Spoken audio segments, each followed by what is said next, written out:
Welcome to Physics Class 11th, Unit 1, Unit and Measurement, Chapter 2, Unit and Measurement, and this is the second video of this chapter.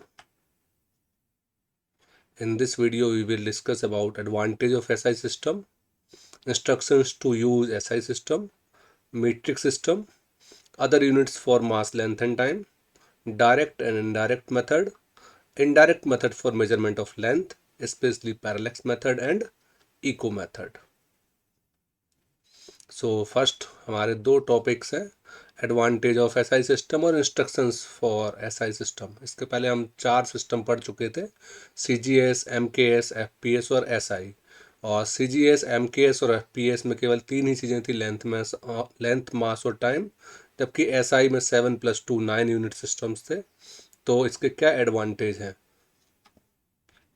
सबसे पहला advantage इसका जो है, it is a metric system, मतलब ये 10⁻⁴ में लिखा जा सकता है, इसमें कन्वर्जन बहुत आसान है।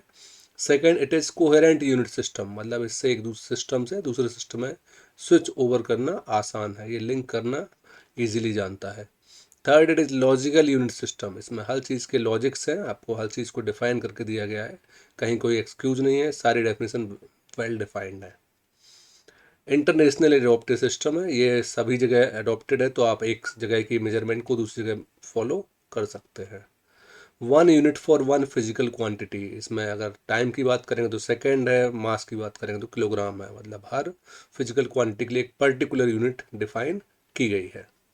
It is rational unit system, ratio इसमें बनाना बहुत आसान है।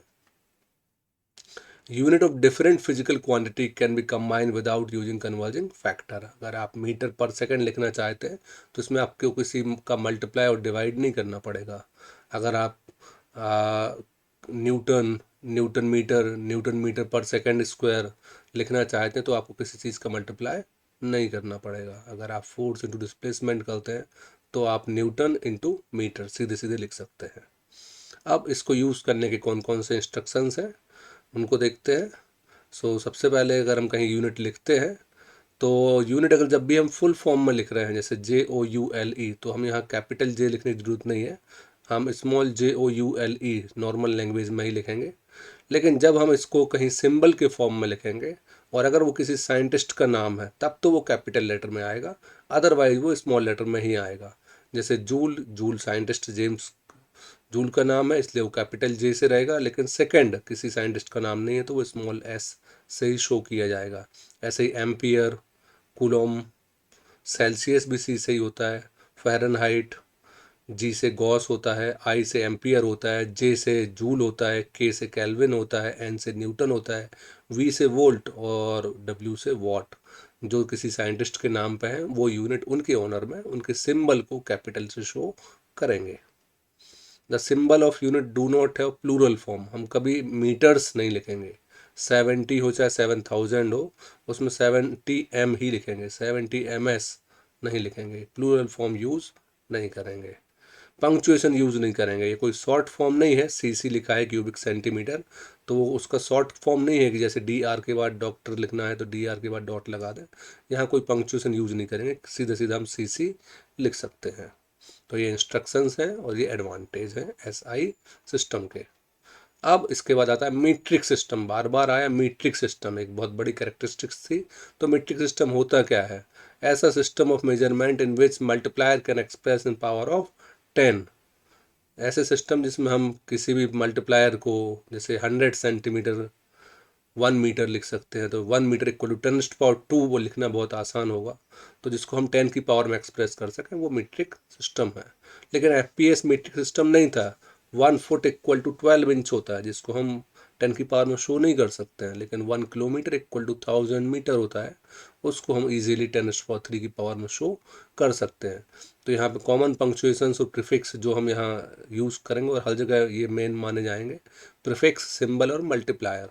प्रीफिक्स मतलब अगर 10⁻³ है तो हम उसको मिली लगा के शो कर सकते हैं, मिलीमीटर, तो 10⁻³ मीटर कहलाएगा। तो ऐसे मिली, माइक्रो, नैनो, पिको, फेम्टो और ऑटो, ये जो है स्मॉल ऑर्डर के लिए है, 10⁻⁻ की ऑर्डर के लिए है। और किलो, मेगा, गीगा, टेरा, पेटा, एक्सा, ये हायर मैग्नीट्यूड के लिए, लार्ज मैग्नीट्यूड जहां आप पावर प्लस की लगाना चाहें, 10⁻³ 6 9 12 15 और 18, ये 3 के मल्टीपल में ही है, तो आसान भी याद करना। मिली, माइक्रो, नैनो, पिको, फैम्टो और ऑटो, और किलो, मेगा, गीगा, टेरा, पैटा। किलो, मेगा, गीगा तो आप शायद मेमोरी में भी यूज़ करते हैं, लेकिन वहाँ 1024 चलता है। Kilo byte, megabyte, gigabyte, terabyte, तो ये जब हम बाइट यूज़ करते हैं वहाँ 1024 चलता है। नॉर्मल मीट्रिक सिस्टम में 10 की पावर चलती है ना। अब आ रहे हैं हम अदर यूनिट्स, कुछ और यूनिट्स की लेंथ देख, कुछ और यूनिट देख लेते हैं लेंथ की। नॉर्मली हमारे पास 10⁻³ लिखेंगे तो मिलीमीटर हो ही जाएगा, लेकिन उसके अलावा और कौन कौन सी यूनिट्स हैं, तो सबसे छोटी यूनिट की बात करते हैं, fermi. 1 fermi equal to 10⁻15 metre, इसको फैम्टोमीटर भी बोल सकते हैं। 1 एंगस्ट्रॉम, ये लाइट के केस में यूज होता है, ए के ऊपर डिग्री लगा देते हैं। 10⁻10 मीटर, कितने एंगस्ट्रॉम की वेवलेंथ है, लाइट है। 1 एस्ट्रोनॉमिकल यूनिट, अब यहाँ से बड़ी यूनिट शुरू हो गए, astronomical, AU, astronomical unit 1.496 into 10⁻11 metre. The average distance of sun from earth, average distance का मतलब है कि हमारे सन और अर्थ की उसकी डिस्टेंस चेंज होती रहती है, क्योंकि earth revolve around the sun in elliptical path. Elliptical path होगा तो कहीं डिस्टेंस कम होगी, कहीं डिस्टेंस ज़्यादा होगी। जहाँ डिस्टेंस अगर हम एक ड्रॉ करेंगे तो इलिप्टिकल पाथ इस टाइप से आएगा, और सन किसी एक सेंटर पे होगा। अगर यहाँ सन है तो यहाँ से यहाँ तक की डिस्टेंस अलग होगी, और अगर हम इसके दूसरे एज की बात करेंगे तो यहाँ की डिस्टेंस अलग होगी। तो हमें मीन डिस्टेंस लेनी है, सन किसी एक फोकस पर रखा होता है, तो the average distance, mean distance between sun and earth is called 1 AU, और इसकी वैल्यू कितनी होती है, दैट इज 1.496 इंटू 10⁻11 मीटर, जिसको हम अप्रॉक्सीमेट 15 करोड़ किलोमीटर भी बोल देते हैं। इससे और बड़ी यूनिट कौन सी है, light year. 1 light year, light year means distance travelled by light in vacuum in 1 year, distance travelled by light in vacuum in 1 year. और स्पीड ऑफ लाइट कितनी होती है लाइट की, 3 × 10⁸ मीटर पर सेकेंड, तो इससे कैलकुलेट करेंगे तो आएगा 9.46 इंटू 10⁻15 मीटर। इसके बाद इससे भी बड़ी यूनिट होती है पारसेक, इसको पैरालिटिक सेकेंड भी बोलते हैं, paralytic second. That is the, अगर हम मान लें अर्थ और सन का हम एक आर्क बनाएं, अर्थ और सन की डिस्टेंस को लेकर अगर हम एक आर्क बनाएं और उससे एक एंगल सब्सटेंड करना चाहें, तो एंगल तो बहुत बड़ा बनना चाहिए, क्योंकि अर्थ और सन के बीच की डिस्टेंस बहुत ज़्यादा होती है। अगर हम अर्थ और सन के बीच में एक आर्क बनाएं, एक एज पे हम अर्थ को रख दें और एक एज पे सन को रख दें, तो इनके बीच की डिस्टेंस तो बहुत ज़्यादा है। अब अगर इनका आर्क बनाएंगे तो आर्क भी बहुत बड़ा बनेगा, और अगर इस आर्क को अगर हम ज्वाइन करेंगे तो डिस्टेंस भी बहुत बड़ी आएगी। तो अगर हम इससे को ज्वाइन करते हैं कहीं पे, तो ज्वाइन करने पे जो एंगल बनेगा, ये एंगल बहुत बड़ा एंगल आएगा, बहुत दूर बनेगा और बहुत बड़ा एंगल आएगा। अगर हम इस डिस्टेंस को और बढ़ाते जाएं, हम डिस्टेंस और बढ़ा दें और नीचे ले आएँ, और ज़्यादा डिस्टेंस ले लें, तो ये एंगल कम हो सकता है। एक ऐसा पॉइंट जहाँ पे ये एंगल 1 डिग्री से भी छोटा 1 मिनट, और 1 मिनट से भी छोटा 1 सेकेंड, जहाँ पे एंगल 1 सेकेंड का बन जाए। 1 डिग्री इक्वल टू 60 मिनट होते हैं और 1 मिनट इक्वल टू 60 सेकेंड होते हैं। तो जहाँ पे ये एंगल 1 सेकेंड का बन जाए, that distance is called 1 parsec. अगर एक आर्क लें हम सन और अर्थ के बीच की डिस्टेंस का, और उससे हम एंगल बनाएं, वो एंगल बहुत बड़ा बनेगा, बहुत दूर बनेगा, हम इसको दूर ले जाएं, ये कम होते होते 1 डिग्री होगा, और कम करेंगे 1 मिनट होगा, और इतने दूर ले जाएं कि ये 1 सेकेंड का एंगल बने, तो दैट डिस्टेंस, तो ये जो डिस्टेंस होगी, that distance is called 1 parsec. इसको पैरालिटिक सेकेंड भी बोलते हैं। तो ये सबसे छोटी से लेकर सबसे बड़ी यूनिट तक हो गई। सबसे छोटी यूनिट हमारे पास फर्मी थी, फेम्टोमीटर, और सबसे बड़ी है पारसेक। इसके बाद आते हैं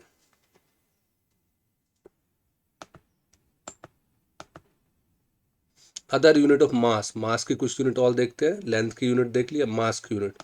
तो मास की यूनिट में हमारे पास है एटॉमिक मास यूनिट, सबसे छोटी यूनिट है AMU, या इसको U भी बोलते हैं, unified mass unit. That is the 1 unified mass unit is equal to 1/12 of the mass of an atom of carbon 12, isotope 12C6, including the mass of electron, क्योंकि ये सबसे वर्सेटाइल है और फिक्स कर दिया हमने कार्बन 12 के 1/12 पार्ट को हम बोलेंगे 1 AMU। इसके बाद इससे बड़ी यूनिट कैरेट, जो कॉमन यूज होती है, कितने कैरेट का डायमंड है, गोल्ड है, तो 200 mg की एक कैरेट होता है। फिर पाउंड 454 ग्राम का, ये FPS सिस्टम में भी यूज़ किया जाएगा। क्विंटल 1000 kg और टन 10,000, सॉरी क्विंटल 100 kg और टन 1000 kg। और सबसे बड़ी यूनिट की बात करें तो Chandrashekhar unit CSU, 1 CSU equal to 1.4 into mass of sun, और मास ऑफ सन होता है 2 into 10⁻30 kg। Mass of sun होता है 2 इंटू 10⁻30 kg, तो आ गया 2.8 इंटू 10⁻30। ये यूनिट, ये लिमिट डिफाइन की गई थी कि अगर कोई स्टार है वो अपनी लास्ट स्टेज में पहुंचता है, तो अगर इससे ज़्यादा मास होगा तो वो ब्लैक होल बनाएगा, और इससे कम मास होगा तो वो बलून के जैसे एक्सपेंड होते होते ब्लास्ट कर जाएगा। तो CSU हमारे इंडियन साइंटिस्ट के नाम पे ही है, चंद्रशेखर यूनिट। तो ये 5 यूनिट मेन हो गई मास की। अब हम देख लेते हैं टाइम की यूनिट्स। तो टाइम में कौन कौन सी बेसिक्स यूनिट्स के अलावा सबसे छोटी यूनिट हम यहाँ मान लेते हैं shake. One shake 10 nano second के इक्वल होता है, 10⁻⁻8 सेकेंड बोलते हैं। फिर 1 minute 60 second, 1 hour 3600 second, 1 day 24 hour भी बोलते हैं 86400 second, 1 lunar month 29.5 day. Lunar month मतलब मून अपनी उसी पोजीशन में दोबारा लौट के आ जाए। अगर फुल मंथ है तो फुल मून है तो फुल मून बन जाए, न्यू मून है तो न्यू मून बन जाए, तो that is called lunar month. फिर year 365.25 days, decade 10 year, century 100 year और मिलेनियम 1000 ईयर। इसके बाद आते हैं मेथड ऑफ मेजरमेंट। मेजरमेंट करने की कौन कौन सी मेथड हैं। तो जनरली डायरेक्ट मेथड, जहाँ पे हमारे पास जो ऑब्जेक्ट की रेंज 10⁻⁵ मीटर से 10⁻² मीटर तक की, उसको डायरेक्टली मेजर कर सकते हैं। लेकिन इसके बियॉन्ड हो गई तो फिर हमें इनडायरेक्ट मेथड यूज़ करनी पड़ेगी। हम एक डिस्टेंस को निकालना चाहें तो अगर वो डिस्टेंस नॉर्मल स्केल लेंथ पे है तो 10⁻³ मीटर से आपके नॉर्मल 1 मिलीमीटर आपका नॉर्मल स्केल भी यूज़ कर सकता है। उससे अगर ज़्यादा भी छोटी लेंथ है तो 1 ईयर कैलिपर 10⁻⁴ मीटर तक मेजर कर सकता है। और ज़्यादा से ज़्यादा स्क्रू गेज, जिसको माइक्रोमीटर भी बोलते हैं, 10⁻⁵ मीटर तक आप डायरेक्टली मेजर कर सकते हो। लेकिन इससे ज़्यादा छोटी लेंथ आएगी तो फिर आपको इनडायरेक्ट मेथड ही यूज। लॉन्ग डिस्टेंस मेजर करने की एक फेमस मेथड है पैरालैक्स मेथड। पैरालैक्स का मतलब यह है कि हम किसी एक ऑब्जेक्ट को दो अलग अलग जगह से देखने की कोशिश करें। हमारी आइज़ भी जैसे दो आइज़ हैं, इसलिए इसको पैरालैक्स मेथड भी बोलते हैं। कि हमारे पास एक ऑब्जेक्ट है, एस्ट्रोनॉमिकल ऑब्जेक्ट बहुत दूर है, और उसको हम दो डिफरेंट पॉइंट से देखने की कोशिश करें। एक पॉइंट यहाँ हो और एक पॉइंट यहाँ हो, और इस ऑब्जेक्ट को हम दो डिफरेंट पॉइंट से देखने की कोशिश करें। और इसके लिए हम एक माइक्रो टेलीस्कोप का यूज़ कर सकते हैं। और टेलीस्कोप को पहले हम अब इस सरफेस पे, अर्थ की सरफेस स्फेरिकल होती है, तो पहले परपेंडिकुलर रखेंगे। उसके बाद जिस एंगल पे मोड़ने पे ये फोकस हो रहा है वो एंगल θ1 मान लेंगे। ऐसे हम दूसरे पॉइंट पे रखते हैं, फिर से ऑब्जेक्ट माइक टेलीस्कोप को परपेंडिकुलर, और दूसरा एंगल भी यहाँ θ2 मान लेते हैं। तो दो एंगल बने। अब अगर हम माने यहाँ एक वर्चुअल रे ड्रॉ कर दें, वर्चुअल लाइन ड्रॉ कर दें, तो ये एंगल यहाँ θ1 है तो ये भी θ1 होगा अप्रोक्सीमेटली, पैरेलल लाइन है दोनों। और ये θ2 है तो ये भी θ2 होगा। मतलब हमने नीचे बैठे हुए इस एस्ट्रोनॉमिकल ऑब्जेक्ट, जिसके बारे में पता नहीं था कितने दूर है, और ये टोटल एंगल थीटा हो गया, उसको निकाल लिया।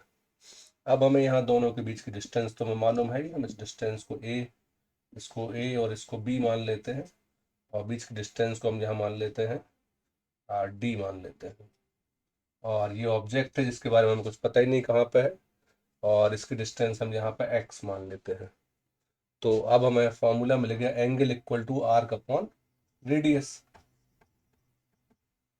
Arc upon radius, so angle यहाँ थीटा हो गया, आर्क यहाँ पे ए बी हो गया, और रेडियस यहाँ ओ ए, या जिसको आप एक्स भी लिख सकते हो। और हमें अननोन वैल्यू एक्स ही निकाल ली है, तो एक्स इक्वल टू आ गया ए बी ऑन थीटा। मतलब आप नीचे बैठे बैठे किसी एक एस्ट्रोनॉमिकल ऑब्जेक्ट की डिस्टेंस निकाल सकते हैं। जो इनडायरेक्ट मेथड देखते हैं हम, indirect method for large distance, बहुत बड़ी बड़ी डिस्टेंस जहाँ तक हमें पहुँचना पॉसिबल नहीं हो, किसी एस्ट्रोनॉमिकल ऑब्जेक्ट की साइज़ निकालना हो, उसकी डिस्टेंस निकालना हो, वो हमारी अर्थ से कितने दूर है, कितने पास आ रहा है, वो निकालना हो तो फिर हमें मेथड यूज़ करनी पड़ेगी इनडायरेक्ट। सो फर्स्ट है पैरालैक्स मेथड। पैरालैक्स कैसे? क्योंकि पैरालैक्स मेथड का जो मेन कॉन्सेप्ट है कि आप एक ही ऑब्जेक्ट को दो डिफरेंट पोजीशन से देख रहे हो, या फिर एक ही पोजीशन से दो ऑब्जेक्ट के दो डिफरेंट पॉइंट देख रहे हो। आपकी आईज दो हैं और आप किसी एक ही ऑब्जेक्ट को देख रहे हो, दैट इज पैरालैक्स। आपकी आईज दो हैं, आप दो डिफरेंट आईज से किसी एक पॉइंट को फोकस कर रहे हो, दैट इज कॉल्ड पैरालैक्स। तो आप किसी दो डिफरेंट पोजीशन से एक ही ऑब्जेक्ट को देख रहे हो, दैट इज पैरालैक्स। तो पैरालैक्स मेथड के थ्रू हम किसी एक बहुत दूर ऑब्जेक्ट है, एस्ट्रोनॉमिकल ऑब्जेक्ट है, उसको हम दो डिफरेंट पॉइंट से देख रहे हैं, और ये ध्यान रखना है कि वो दोनों पॉइंट एक ही प्लेन में हो और एक ही डिस्टेंस होगी अप्रॉक्सीमेट, वो हमें निकालनी होगी। तो यहाँ पे हम जो फॉर्मूले लगाएंगे वो हम लगाएंगे angle equal to arc upon radius का, और ये जो एंगल होगा इसको पैरालैक्स एंगल या पैरालिटिक एंगल भी बोलते हैं। तो एंगल इक्वल टू फॉर्मूला होता है आर्क अपॉन रेडियस। तो एक ही ऑब्जेक्ट को हमने दो डिफरेंट पॉइंट से देखा और उसकी जो डिस्टेंस निकाली, वो तो हमें मालूम नहीं है, लेकिन जो दो डिफरेंट पॉइंट थे उनके बीच की डिस्टेंस हमें मालूम है। तो A B upon O A. So A B small A और ओ ए को एक्स मान लिया। तो एक्स जो हमें अननोन वैल्यू थी ए अपॉन थीटा, जैसे कि हमने किसी एक एस्ट्रोनॉमिकल ऑब्जेक्ट को जो पहली बार दिखाई दिया उसको हमने मॉस्को से और फिर वॉशिंगटन से उसी टाइम पर देख लिया। तो हमें मालूम है मॉस्को और वाशिंगटन के बीच की डिस्टेंस कितनी है, तो हम एक ही वैल्यू मालूम तो हम एक्स भी निकाल सकते हैं। क्या हम एक ही पॉइंट से दो डिफरेंट पॉइंट बना सकते हैं? हम चाहें कि हम यहीं बैठे रहें, हम अपने जिस स्टेशन पे हैं वहीं हैं, और हम बोलें कि उसको दूसरी पोजीशन मान लें। हाँ बिल्कुल मान सकते हैं। अगर हम बोलें अभी से 12 आवर के बाद तुम्हारी अर्थ रोटेट कर रही होगी और एक्सिस से मैच कर रहे हों, तो हो सकता है कि हम 2 आवर रेडियस कवर कर चुके हों।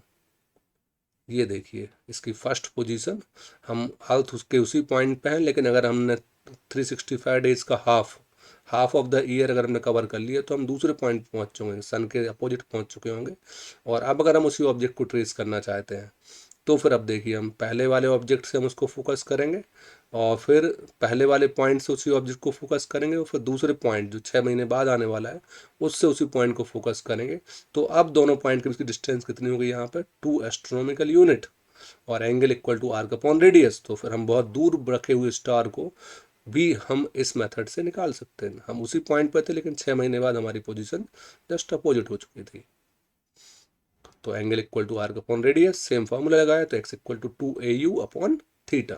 और अगर हम बोले 12 घंटे बाद की बात करें तो हम अर्थ का एक डायमीटर कंप्लीट कर चुके हैं, मतलब 2 आवर रेडियस कवर कर चुके हैं। जहाँ भी हम 12 घंटे बाद उसी ऑब्जेक्ट को देखते हैं तो हम अर्थ के एक रोटेशन को कंप्लीट कर चुके, हाफ रोटेशन कंप्लीट कर चुके हैं। तो 2 आवर रेडियस कवर हो गई।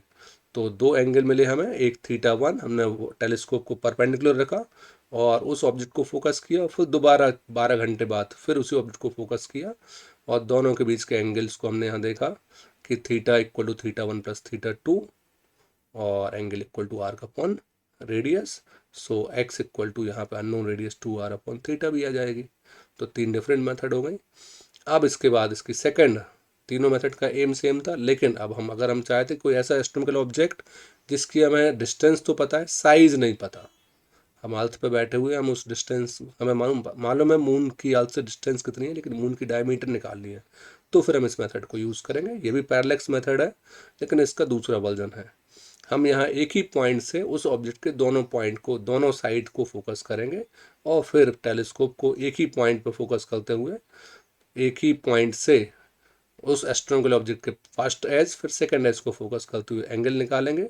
और हमारे पास फॉर्मूला है angle equal to arc upon radius. यहाँ अल्फा इक्वल टू हमने डी अपॉन एक्स मान लिया। हमें डी डायमीटर पता करनी है, एक्स हम पहले निकाल चुके हैं पहली वाली मेथड से, तो डी इक्वल टू आ गया एक्स इंटू अल्फा। तो ये भी पैरेलैक्स मेथड का दूसरा एग्जाम्पल है। मतलब हम अननोन ऑब्जेक्ट की डिस्टेंस भी निकाल सकते हैं, और अगर हमने डिस्टेंस निकाल ली तो हम उसकी डायमीटर भी निकाल सकते हैं। अब एक और मेथड, इको मेथड या रिफ्लेक्शन मेथड भी बोलते हैं। Echo the reflection of sound कहलाता है, क्योंकि बेसिकली साउंड के लिए मानी गई थी पहले, बाद में लाइट के लिए भी यूज़ होने लगी। ये मेथड वहाँ यूज होती है जहाँ हमें डिफ़िकल्ट टू रीच हो। अगर कोई क्लिफ है, कोई खाई है, कोई समुद्र का दूसरा पार्ट है, पचमढ़ी अगर आप जाते तो वहाँ पे एक पॉइंट है इको पॉइंट, मतलब वहाँ पे अगर आप कोई चीज़ बोलते हैं तो 5 बार 6 बार लौट के आती है। लेकिन वहाँ उन पहाड़ियों तक जाना मुश्किल है क्योंकि बीच में बहुत गहरी गहरी खाई है। तो ऐसी जगह के लिए फिर ये इको मेथड यूज़ होती है। इको मेथड को मेडिकल टर्मिनोलॉजी में भी यूज़ करते हैं, ईसीजी आपके हार्ट की बीट को, क्योंकि हार्ट पंप करता है, तो जब पंप करता है तो उसके बीच में भी वेरिएशंस होते हैं, उन वेरिएशंस के बीच में जब डिस्टेंस, यहाँ पे अगर हम कोई डिटेक्टर लगाएंगे तो उसकी डिस्टेंस हार्ट से डिस्टेंस कम और ज़्यादा होगी, उसको निकाल लेंगे। सोनोग्राफी में भी हम यूज़ करते हैं अननोन या ग्रोथ, कोई लिविंग ऑर्गेनिज्म है या कोई स्टोन है, वो भी सोनोग्राफी बता देती है। स्पेस में भी हम इसको यूज़ कर सकते हैं, सन से अर्थ की डिस्टेंस भी इसी मेथड से निकाली गई, स्टार की डिस्टेंस भी हम इससे निकाल सकते हैं। तो ये वर्क किस पे करती है? सबसे सिंपल फॉर्मूला ये, this method is based on the formula of velocity. Velocity का फॉर्मूला क्या होता है? v equal to x upon t. तो v अगर वेलोसिटी ऑफ साउंड है या लाइट है, x डिस्टेंस कवर की है, t टाइम ले लिया उसने, तो v इक्वल टू क्या हो जाएगा? x upon T. सो अगर आने और जाने का ये मेथड दो तरीके से यूज होती है, या तो आप ऑब्जेक्ट से, यहाँ से अगर हमने एक डिटेक्टर लगाया तो वहाँ से साउंड रिलीज हुई, हार्ट तक पहुँची, वापस लौट के आई, तो डबल डिस्टेंस ट्रेवल करेगी, तो 2x अपॉन टी हो जाएगा, और तो x equal to V into T upon two आ जाएगा। और अगर वन वे मेथड है, जैसे सन से लाइट आई और हमारी अर्थ तक पहुँची, तो v इंटू टी रहेगा। ये क्लिप है, लाइट गई, साउंड गया, वहाँ तक गया और वापस आया, तो डबल डिस्टेंस ट्रेवल होगी। That is called echo method. Thank you.